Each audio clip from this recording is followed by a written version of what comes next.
এই উম্মত গুলো দাবি করতে আপনার উম্মত কিন্তু দাড়ি রাখে নাই, পর্দা করে নাই, হালাল খায় নাই, নিজেও পর্দা করে নাই, অন্য পর্দা করতো তাও পছন্দ করে নাই, নিজেও নামাজ পড়ে না, অন্য নামাজ পড়তো তাও পছন্দ করে নাই, নিজেও জিকির করে না, অন্য জিকির করতো তাও পছন্দ করে নাই, নিজেও পাগড়ি পরে না, অন্য পাগড়ি পড়তো তাও পছন্দ করে নাই, নিজেও হালাল খায় না, অন্য হালাল খাইতো তাও পছন্দ করে নাই।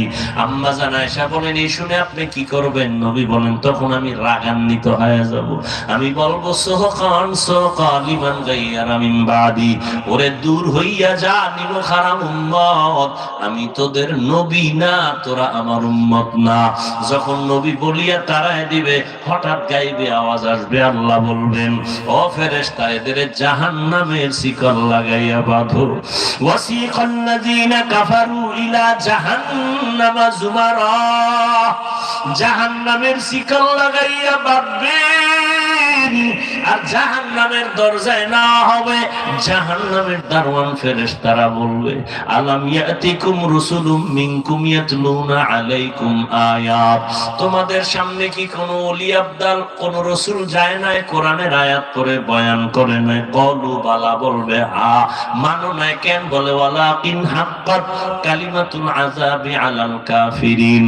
কি হবে? আফসোস করে, আসলে আমার মাওলার ওয়াদাই তো সত্য।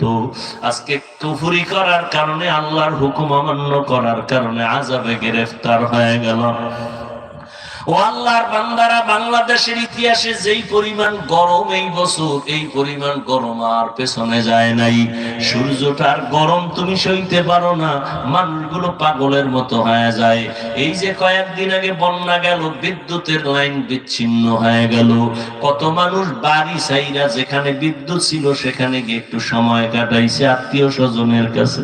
ও আল্লাহর বান্দা, গুনাহ নিয়ে যদি কবরে যাও, কিয়ামতের ময়দানে আমার নবী যদি শাফাআত না করে ভাগায়া দেয়, ওই দিন সূর্যের তাপটা যখন শুরু হয়ে যাবে, মাথার মগজগুলো ভাতের মারের মতো ফুটতে থাকবে, পায়খানার রাস্তা দিয়ে পেটের নাড়ি ভুঁড়িগুলো পড়ে যাবে, আর মানুষগুলো বেহুশ হয়ে বেকারার হয়ে বলবে পানি।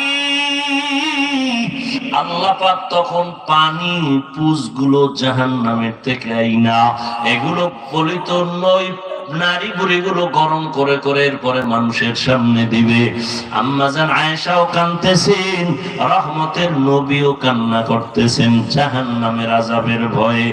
একজন সাহাবী আম্মা জানের কাছে নবীর ইন্তেকালের পরে গেলেন।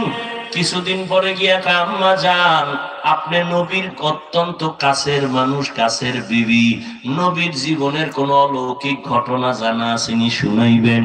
আম্মা জান কয়, নবীর এমন কি ঘটনা আছে যেটা আশ্চর্য না? সবই তো আশ্চর্য। কথা শুনবা? একটা শুনো, একটা শুনাই, শোনো। রহমতের নবী এশার নামাজের পর আমার ঘরে আসেন, আমার হুজরায় আসলেন। আসার পরে মুস্কি হাসি দিয়ে কয়, ও বিবি আয়েশা হুমায়রা, আমারে আজকে রাতের জন্য একটু ছুটি দেওয়া যাবে নি? আম্মা জান বলেন, আমি ভাবছি হয়তো অন্য কোনো বিবির ঘরে যাবেন। আমি বললাম, ইয়া রাসূলুল্লাহ, আপনি কথা বলবেন আর আমি কি আটকায় রাখবো? না, আপনার জন্য যা বলবেন আমি তাতেই খুশি। ভাবলাম নবীজি আমার থেকে ছুটি নিয়ে বোধহয় অন্য কারো ঘরে যাবেন, বিবির ঘরে। আমি তো শুইয়া পড়ছি এশার পর। নবীর অভ্যাস ছিল এশা বইরেই ঘুমায় যাইতেন, শুইয়া পড়তেন, কথা বলতেন না। এশার সাথে সাথে শুইয়া পড়তেন, কোনো কথা নাই, কিচ্ছু নাই, বয়ান নাই। আবার গভীরে তুইটা মাওলার আদালতে দাঁড়ায় যাইতেন। আজকে নবী আমার থেকে ছুটি চাওয়ার পর আমি ভাবলাম নবী অন্য কোন বিবির ঘরে যাবে, আমি শুইয়া বললাম। আমার ঘরে তো বাতি লাগে না, রহমতের নবী তো বাতি।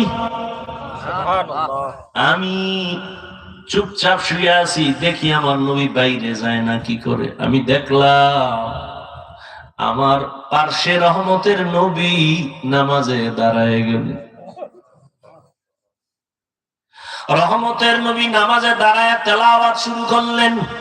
আলহামদু সূরাটা পড়ছেন। নবীর তেলাওয়াত কত মজা, মায়ার